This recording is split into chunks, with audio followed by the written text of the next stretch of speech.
महाराष्ट्र विधानसभा 2024 वास्तवातील सत्यता। आप सबको मेरी नेक ख्वाहिशात और सलामती की दुआएं।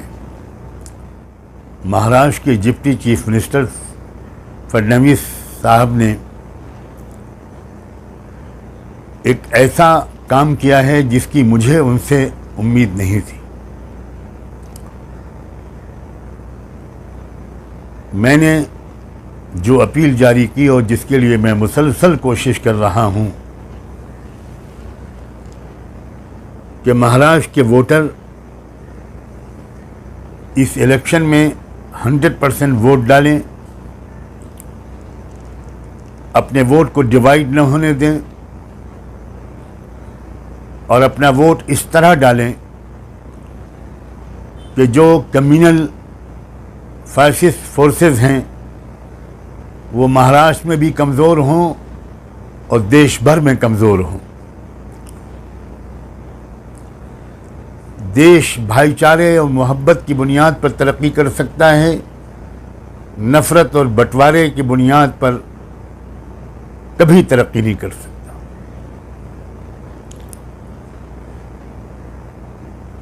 मैंने अपने उस स्टेटमेंट में ये बात भी कही थी कि मेरी इस कोशिश को बार बार वोट जिहाद का नाम दिया जा रहा है।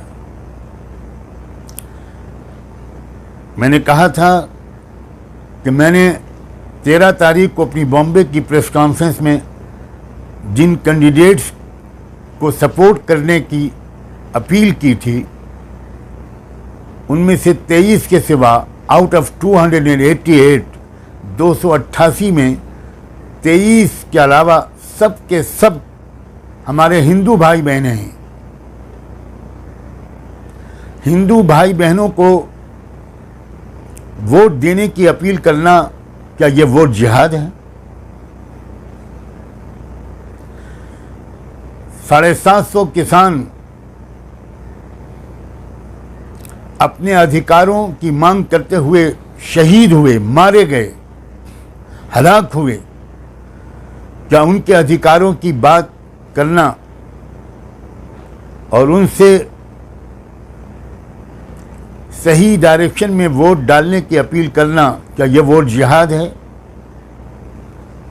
लाखों यूथ, हमारे नौजवान बच्चे और बच्चियां, और हमारे से मुराद मुस्लिम नहीं हैं, मैं पूरे महाराष्ट्र के नौजवानों की बात कर रहा हूं, जिनमें मराठा भी हैं, जिनमें दलित भी हैं, जिनमें ओबीसीज भी हैं, जिसमें दूसरे धर्मों के मानने वाले भी हैं।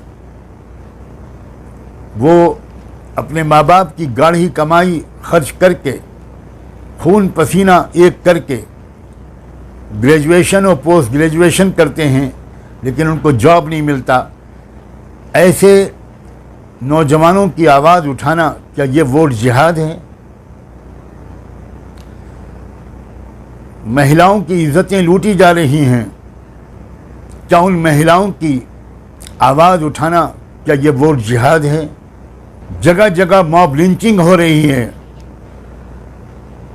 जो यकीनन भारत की खूबसूरत पेशानी पर एक काला टीका है, एक कलंक है।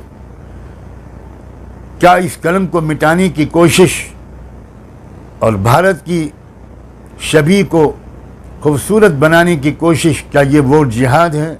क्या मराठों के उभरते हुए बहुत मजबूत लीडर जरांगे पाटिल, वो जब फडणवीस के खिलाफ बोलते हैं और साफ साफ ऐलान करते हैं कि मैं फडणवीस को गिरा कर रहूँगा, बीजेपी को गिरा कर रहूँगा, तो क्या वो वोट जिहाद की बात करते हैं? और जब अजीत पवार और एकनाथ शिंदे ये बात कहते हैं कि बटोगे तो कटोगे, इस तरह की बातें महाराष्ट्र में नहीं चलेंगी, तो क्या वो भी वोट जिहाद की बात करते हैं? मैं सच कहता हूं, मुझे फडणवीस साहब से ये उम्मीद नहीं थी। वो एक पढ़े लिखे आदमी हैं। जब मैंने ये कहा था कि अगर ये वोट जिहाद है तो क्या महाविकास अघाड़ी के सारे नेता जिहाद कर रहे हैं? क्या शरद पवार जी बुजुर्ग मराठा रहनुमा, किसानों के लीडर, क्या वो जिहाद कर रहे हैं? ये कैसी मानसिकता है? जब राहुल गांधी मजलूमों की, कमज़ोरों की, अल्पसंख्यकों की, ओबीसीज की आवाज़ उठाते हैं, कास्ट सेंसस की बात करते हैं, तो उनको मौलाना राहुल गांधी कहा जाता है। जब उद्धव ठाकरे महाराष्ट्र के बड़े लीडर और बहुत बड़ी फैमिली के एक सदस्य, हिस्टोरिकल बैकग्राउंड रखने वाले एक लीडर, जब वो अपना हिंदुत्व की अलग तशरीह करते हैं और कहते हैं, हम फ़ख्र से कहते हैं कि हम हिंदू हैं, लेकिन हमारा हिंदुत्व बीजेपी के हिंदुत्व से बिल्कुल अलग है, और फिर वो अपने हिंदुत्व के नाम पर, संविधान के नाम पर जब वो वोट मांगते हैं, तो क्या वो भी वोट जिहाद कर रहे हैं? मेरा ख्याल ये है कि बीजेपी के लीडर बहुत ज़्यादा घबराए हुए हैं।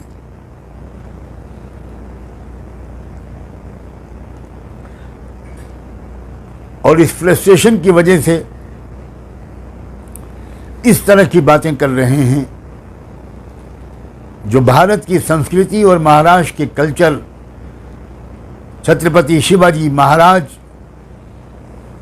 की टीचिंग्स से उनका कोई ताल्लुक़ नहीं है।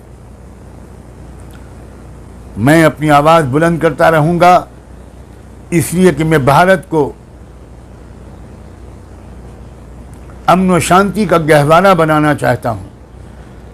भारत के तमाम समाजों के बीच में भाईचारा और एकता फैलाना मेरी ज़िंदगी का मिशन है।